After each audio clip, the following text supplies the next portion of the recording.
Ladies and gentlemen, good day. And so we start into the introduction to heuristics. And so we have some very interesting things to introduce, and let's see if we can get these concepts down pretty clearly. Now, heuristics is something that we use in our everyday life because remember, we're studying how people actually go about making decisions.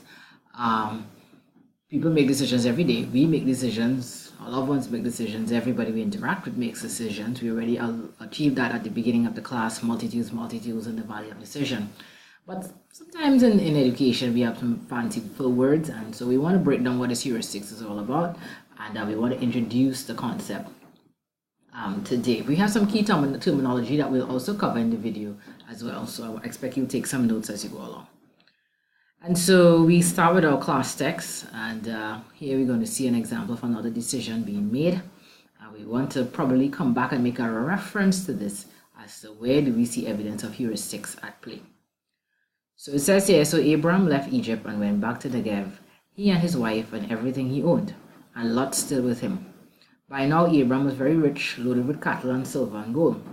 He moved on from the Negev, camping along the way to Bethel, the place he had first set up his tent between Bethel and Ai, and built his altar, his first altar. Abram prayed there to God. Lot, who was traveling with Abram, was also rich in sheep and cattle and tents, but the land couldn't support both of them. They had too many possessions. They couldn't both live there. Quarrels broke out between Abram's shepherds and Lot's shepherds. The Canaanites and the Perizzites were also living on the land at the time. Abram said to Lot, "Let's not have fighting between us, between your shepherds and my shepherds. After all, we're family. Look around. Isn't there plenty of land out there? Let's separate. If you go left, I'll go right. If you go right, I'll go left." Lot looked. He saw the whole plain of Jordan spread out, well watered. This was before God destroyed Sodom and Gomorrah, like God's garden, like Egypt, and stretching all the way to Zoar. Lot took the whole plain of Jordan. Lot set out to the east. That's how they became to part company, uncle and nephew. Abram settled in Canaan. Lot settled in the cities of the plain and pitched his tent near to Sodom. The people of Sodom were evil, flagrant sinners against God. Now, this is very interesting. If we're doing a face-to-face class on the following week's quiz, I was going to ask a question right here about the criteria that Lot used. And appear from the story, we take the story as is, the criteria that Lot used to make his decision to decide where should he settle. Interestingly, the story says Abram gave Lot the first choice. He said, "Lot, if you go left, I'll go right. If you go right, I'll go left." And the Bible says Lot used some criteria in decision making. It didn't seem to be a whole lot of criteria though.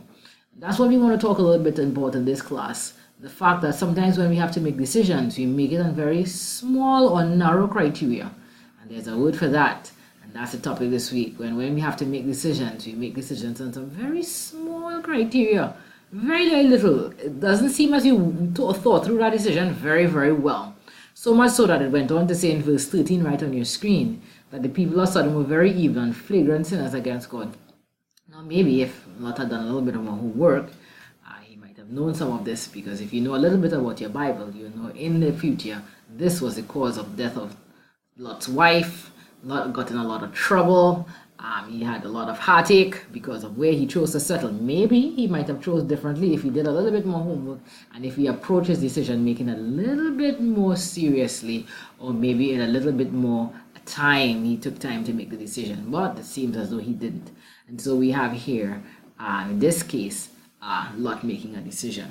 But this is going to come back up again. I'm surely going to ask a question about this Bible story again later on in terms of the criteria that Lot used to make his decision. Rational decision-making process review.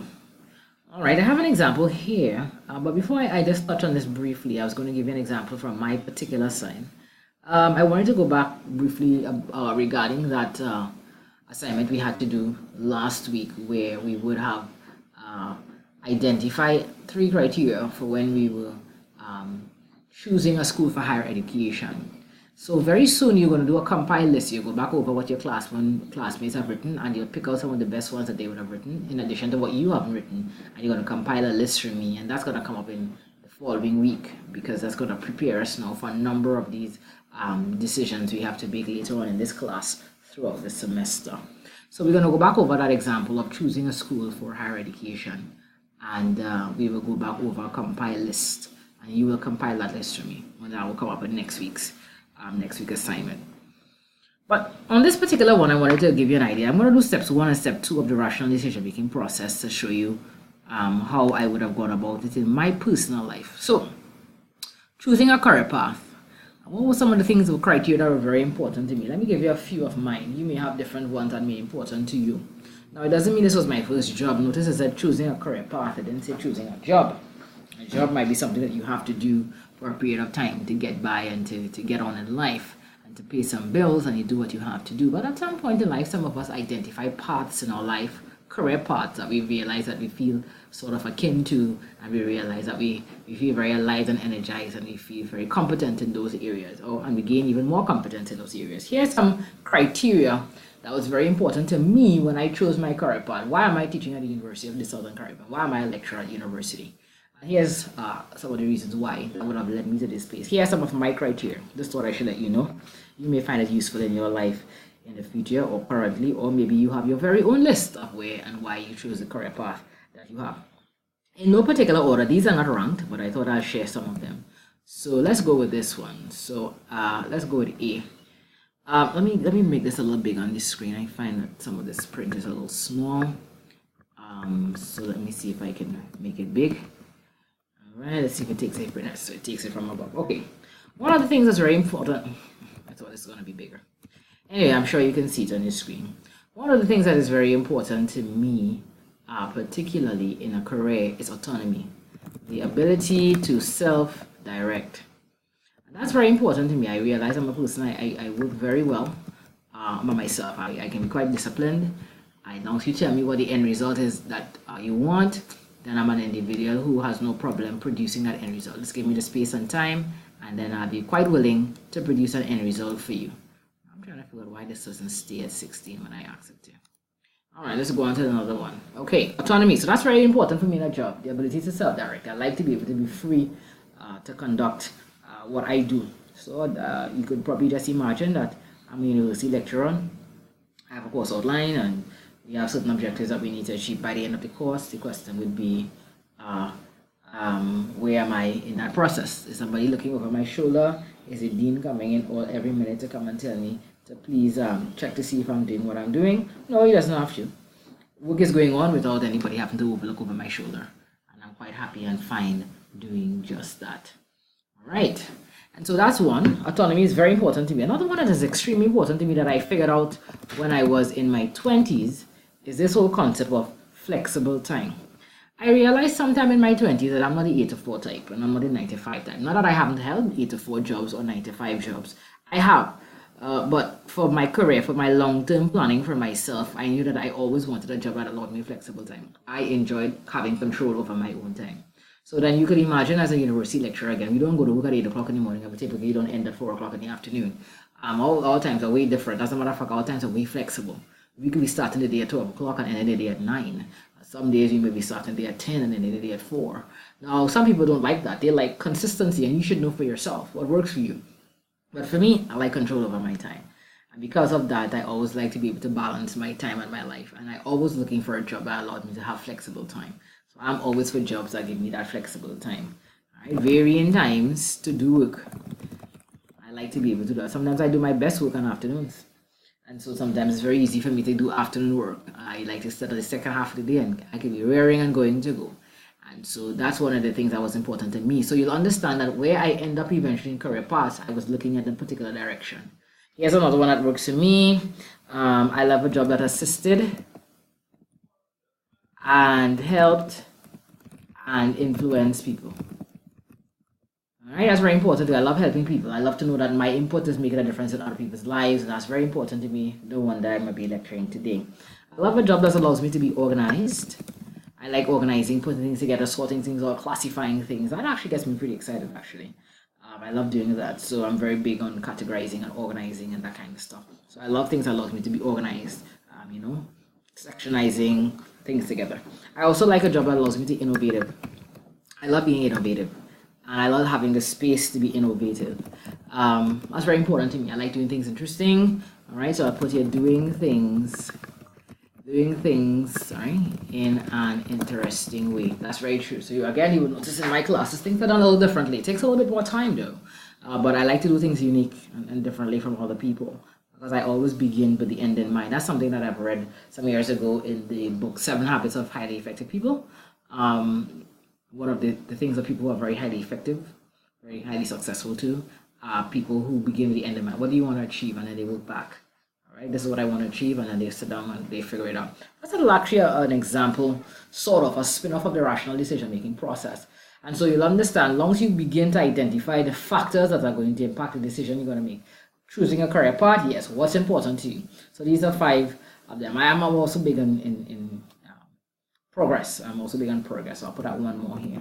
So I'm just giving you an example, and you can work some of these things for your own life if you haven't done them already, or compare your own list and fine-tune your list. As we go around in life, we change, we adapt, we improve. So progress is really important.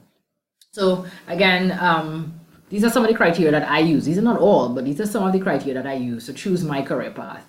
And so I know that whatever I do in my life, more likely than not, I'm going to stick into lecturing at least part of the time, as long as doing other things. But you will probably know that those other things will probably involve these criteria right here.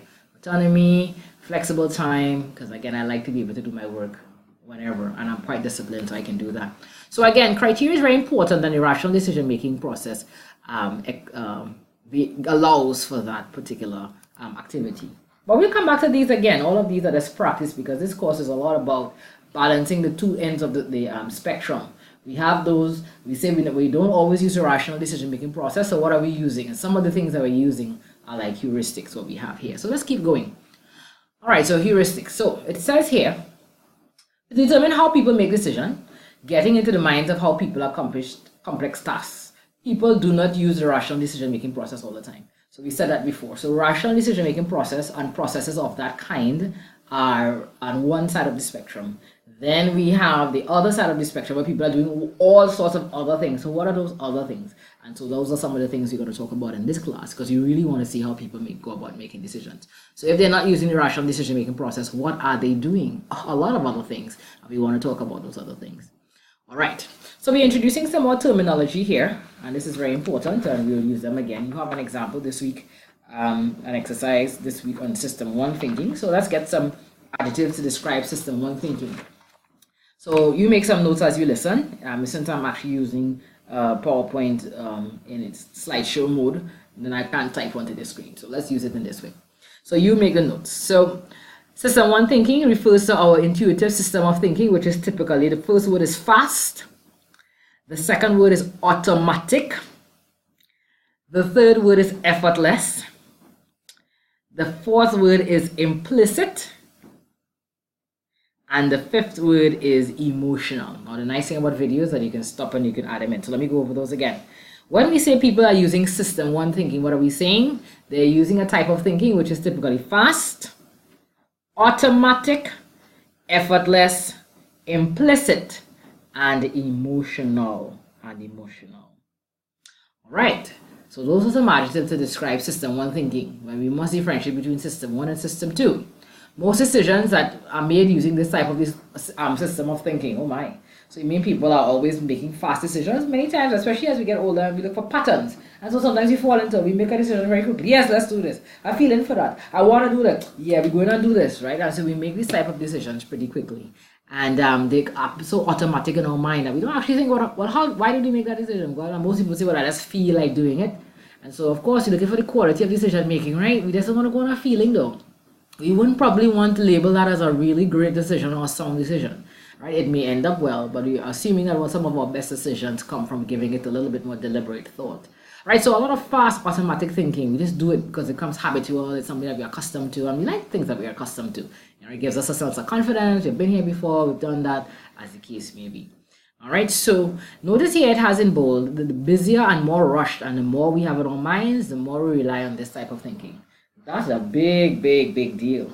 So we're busy, we have a lot going on, we are pressured, we have lots of responsibility, and when we have to make decisions, and so sometimes we question decisions we see in society. I saw some of you question some decisions you saw in your own country. How are people making some of these decisions? Why are they making some of these decisions?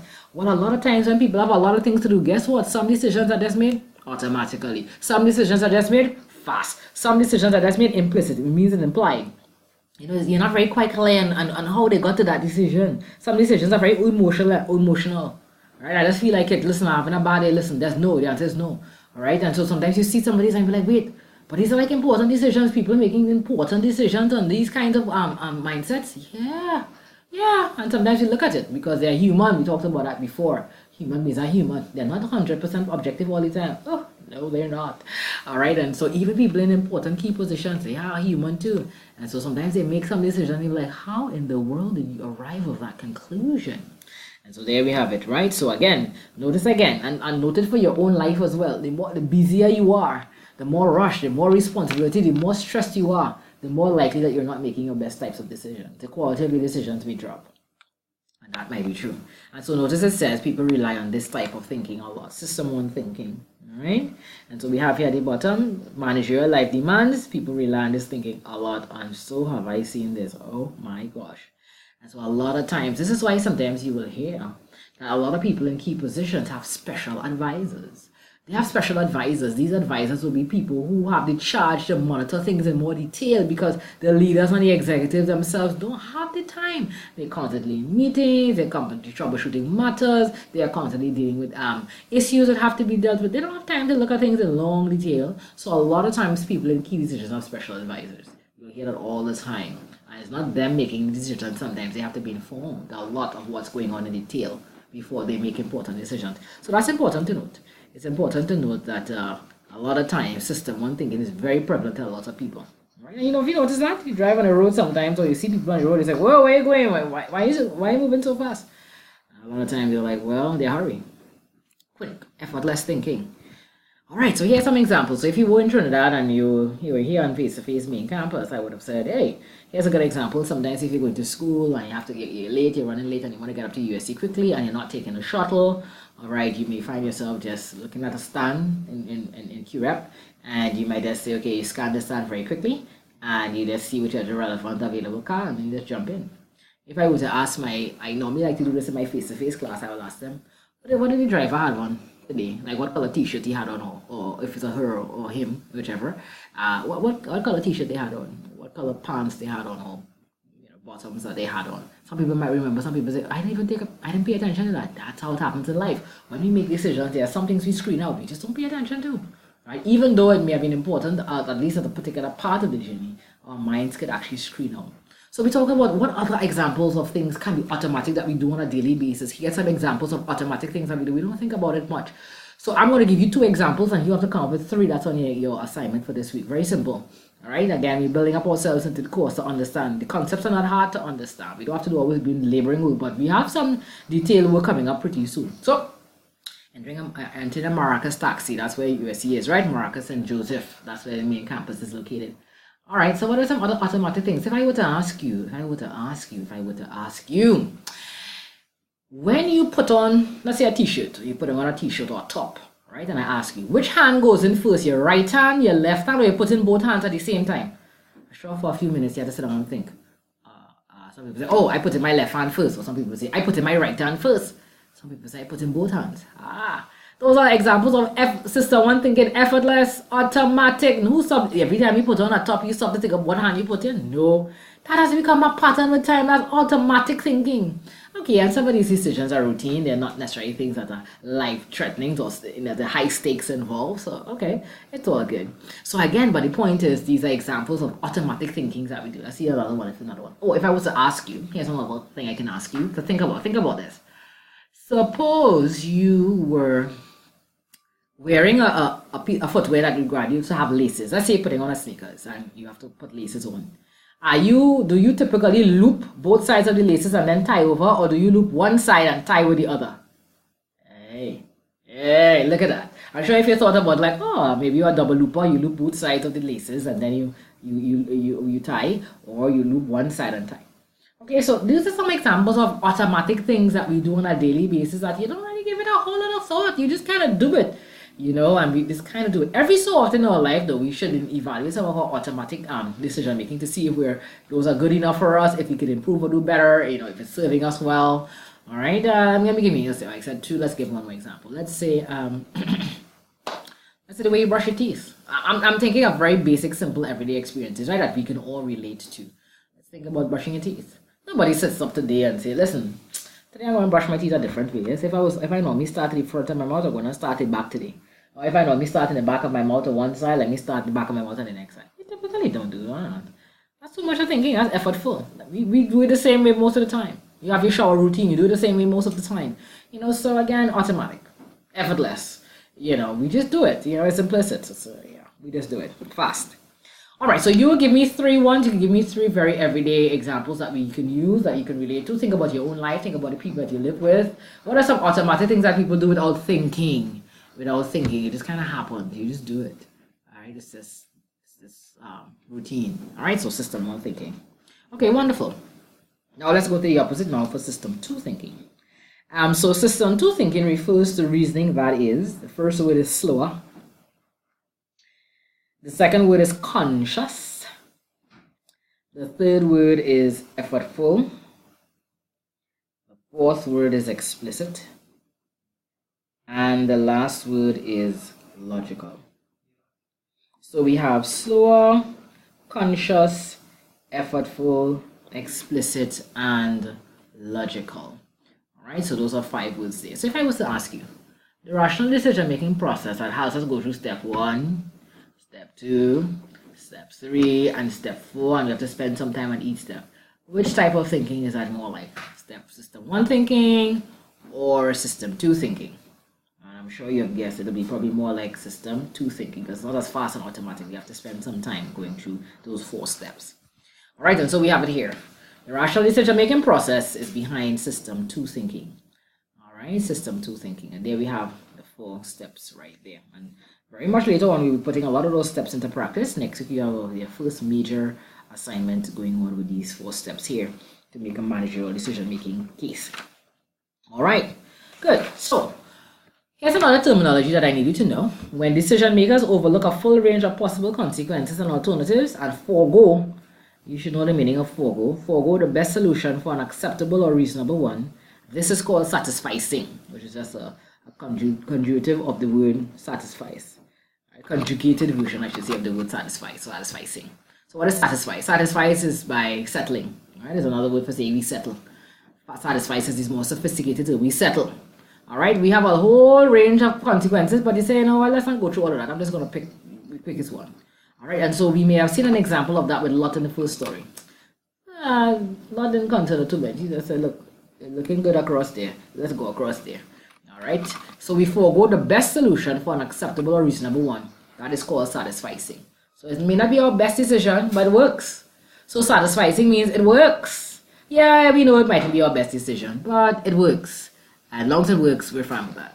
All right, and so many times that's what people do from time to time. We say it works. It works. It works. And that is why, ladies and gentlemen, it's very important that you evaluate, when you have a chance to people who are going to affect your life, that you evaluate the kind of decisions they make. A lot of times you overlook that, but people need to have a pattern of making good decisions in order to them to affect your life. Think about that. Choosing people for significant others. Look at the patterns of decisions they make, because we're thinking about, again, what kind of decisions? If people make acceptable, let's say you make acceptable decisions for yourself sometimes. Well, you may not always make our best decisions. Sometimes like, hey, it works. Let's go. I'm happy. I'm satisfied with that. It works to me. I'm okay. All right, but think about people who have to make decisions that affect you. Do you want them to make the best decisions that affect you, or average? If you're going to buy a cell phone, you're going to put out your money. Do you want a acceptable cell phone, or you want a very good cell phone? Right. So these are the kind of decisions that we want to talk about. Again, best decisions versus satisfactory ones. All right, decision makers usually search until they find a satisfactory solution that will suffice because it achieves an acceptable level of performance. All right, so it works. It works. Okay, so let's introduce our term heuristics. All right, so what are heuristics? So we have here, people rely on a number of, the first word there, simplifying strategies. 2 words, simplifying strategies. We have 2 lines there. So we have simplifying on one line, before and, simplifying on one and, strategies on one line, and then after and we will put these 3 words which says rules of thumb. All right, so Human beings normally rely on simplifying strategies and rules of thumbs when making decisions. These are called heuristics. So what are heuristics? So heuristics are simplifying strategies. When people make decisions and they come up with these very simple reasons why they do things, very simplified. One, two things. So rules of thumb. We have some rules of thumb that we really use. So whatever is the first thing that shows up, we go with that. That's a rule of thumb. All right. So we don't pick the most expensive. We don't pick the least expensive. We just pick the one in the middle. That's a rule of thumb. That's a heuristic. So when we have these rules of thumb, these kind of how do you come to this conclusion? Well, I don't buy the most expensive. I don't buy the least expensive. I just buy the one in the middle. That's a rule of thumb. Those are called heuristics. All right, in decision making. They are shortcuts in decision making. Let's go to the last slide. So these are called heuristics. All right, they are shortcuts. All right, they are shortcuts. Nice, shortcuts. Okay, that implicitly guide our judgment. So that's another word. They are shortcuts that implicitly guide our judgment. Heuristics serve as a mechanism for coping with the complex environment surrounding our decisions. So sometimes because we have so many decisions to make, granted we don't always spend a length of time trying to make a serious decision for everything we do. Sometimes we suffice. We just accept, an acceptable decision. Or we use rules of thumb or very simplifying strategies, when we do it, So you say, well, how do we pick? Well, we just pick something at random, We just say, okay, well, listen. Whatever we see the most in, we just pick that, And so again, these little simplifying strategies that we use are called heuristics. Well, we have types of heuristics. So, but overall, or generally speaking, heuristics are shortcuts in decision making. They provide time-pressured managers and other professionals with a simple way of dealing with the world. So it's a simplified way of dealing with decisions. An example again of someone thinking. Heuristics can usually be helpful, but can sometimes lead to severe errors. So sometimes they're helpful, sometimes they lead to severe errors. All right, so let's use an example here. All right, a judgment heuristics example. So we have here, while finishing an advanced degree in computer science, Marla Bannon put together a web-based retailing concept that many of our colleagues believe is one of the best ever developed. While the product is great, Marla has far less skill in marketing her ideas. She decides to hire a marketing MBA from the top 6 business schools with experience in a web-based environment to formalize the business plan. All right, so what evidence of heuristics are here? Well, clearly, Marla had some kind of criteria for doing what she did, and that's very true. So let's see what she did. Let's see what simplifying strategies. Okay, so she's definitely trying to get into business, and she's trying to put together her own business here. And so let's see. So we said Marla is good in computer science, but she's not quite good in marketing. So let's see, for marketing. So she decides to hire a marketing MBA. Okay, now my question to you will be, why did she not hire a marketing BBA? Now, being at USC, you should know that we offer BBAs, which is a Bachelor's of Business Administration. That's typically a more American type of classification. The English-British version, they use Bachelor's of Science. All right. Americans do a Bachelor's of Business where you do much more, well, they claim that you do much more business courses within your degree, a Bachelor's of Business Administration. All right, so why did she not hire a BBA and an MBA? Some people say, well, an MBA has higher qualifications, so therefore have you hire an MBA, all right? We have more experience. Now here's a question that it can be. The question would be, well, does an MBA might require more money? Do they want to be paid more? That's true. Are you now going to start up a business? Now, Marla would say, yeah, I know all of that, but I want to get the best one time. But that means you have to have a higher capital to put out at the beginning because of the fact that you're hiring an MBA rather than a BBA. You're hiring somebody with a master's degree rather than somebody with a bachelor's degree. All right, so here's Marla saying, well, I'm going for the top MBA. Now, again, it sounds great because the top MBA will probably say, or a marketing MBA might probably say, oh, yeah, marketing MBA, this is good. But remember, it's probably going to come at a higher cost, all right, to Marla because of the fact that she's now starting up. All right, so you guys say, but we might say that Marla, says, well, she doesn't have a lot of skills, so she wants somebody to come in the best. That might be fine too. All right, so we don't know, but we just kind of extrapolating from Marla's decision, how she may have come to her decision. All right, notice it says the top 6 business school. All right, so it says top. When you go top again, you mean you're coming from the best schools. And top normally means they're going to require more money, but I'm guessing Marla would suggest that top means you're getting some of the best people to work for you. And that might be true. All right, so you're getting the best people to work for you, but it may come to you at a cost. All right? And so that does Marla go ahead. Of course, we just try to put how Marla came to the decision. We're not discussing whether the decision is right or wrong. We in this class are determining how do people come to decisions? What are they using to come to the decisions? What else did she say? She said the top 6. Why 6? I don't know. Why not 7 schools? Why not 5? Why not the top 3? Why spread it to 6? I don't know. Marla's not here for us to ask her. But clearly, we are curious. Like, how did you get the number 6? Maybe there are only 6 business schools. Maybe. We don't know. But we're looking to see what are some of the simplifying strategies that Marla would have used. Well, I want to do marketing, so I took a marketing MBA. Why not a marketing BBA? All right, to undergraduate, bachelor's degree. All right, maybe she wants the best. All right, top 6 business school. Why the top? Well, you expect the top to produce well. All right, yes, but if it went to a top school, it means that the kind of rigor you come out with, we expect it to be good. Maybe a better cut above the rest. All right, but cut above the rest is going to cost you money. All right, that's top 6 business school. Why 6 on 7? Why 5 on 3? Why 4? Top 4. If there are 6 business schools, at least they have 4. Why didn't you say the top 4? Maybe she want to spread out to get more. We don't know. And it said with experience in web-based environments to formalize a business plan. So you notice what's happening here again. Marla wants the best with experience. So you have degrees with experience. So that means that person is not coming cheap to begin with. But we said before, heuristics could be both helpful and hurtful. They could produce good outcomes and bad outcomes. Could cost Marla a lot of money up front. Right? But Marla might say, well, it's worth it for me. Again, we're not debating whether Marla make a good decision or bad. That's not the purpose of this class. You know. This purpose of the class is to identify how people come to decisions and to investigate how do you decide that? How do they come to that decision? All right, so that's what we're investigating in this class. We're not discussing right and wrong. Okay, this is not an ethics class. We are discussing how people come to the decision. So here we see Marla apparently came to her decision by looking at the top schools. All right, at least that's where she was looking in order to make her decision. So what evidence are heuristics indicated above? Well, we see the marketing MBA. All right, top 6 business schools. All right, and with experience. Okay, so this is the criteria. I mean, no, it's heuristics because the criteria is always very short. Not much went on, right? Very, very short in terms of heuristics. It didn't take long.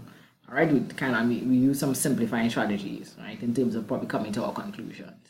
How can heuristics produce both good and bad outcomes? Well, the good outcomes are if you hire the best, we expect and we anticipate that you get good results. Bad outcomes, well, bad could be debatable. But in cases like this, it will mean that at least upfront is going to give a lot of high cost. And I don't know if you're now starting a business, you may not have all that cost to put into a business. Right? You may or may not have. Or maybe she does, but you may not have. And not everybody would have. All right, very well. When people do not use the rational decision-making process, they are usually affected by constraints, shortcuts, heuristics, biases, or the like. Economists argue that people use heuristics such as Marla in the example because they save time and the save time outweighs the cost of any potential reduction in the quality of the decision. I'm going to read that again. Economists argue that people use heuristics such as Marla in the last example we just used there because they save time, and the saved time outweighs the cost of any potential reduction in the quality of decision. Okay, let me read that one more time. Economists argue that people use heuristics such as Marla in the example we just had here with a business you want to start. In the example, because they save time. So people use heuristics because they save time. And the saved time outweighs the cost of any potential reduction in quality of the decision. Ladies and gentlemen, for one of your assignments this week, you will have to further explain that sentence back to me. Oh, I'm so looking forward to it. Read that sentence a few times to me, ladies and gentlemen, and I want you to tell me what economists are saying in your own words. It must be a complete response. Read that again and make sure you understand all the English in there, because you have to explain back this sentence to me in your own words. What are economists saying about why people use heuristics?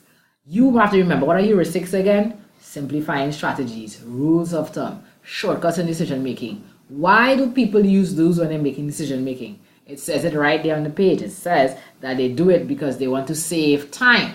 Because of course the alternative is that they could use the rational decision making process or processes of that kind, but those take longer. Because you have to take time to think through the decision a little bit more and deliberate, go through criteria and choose how much you have to do and make sure you cover all the factors in making this decision to make a sound decision. That takes time. So people sometimes use heuristics to save time. And there's more. They believe that the save time outweighs, you should know the meaning of these words, so go look at them up, the cost of any potential reduction in quality of the decision. Ladies and gentlemen, you will explain that back to me very well this week. That will be one of your assignments for this week. You're going to tell me what economists argue.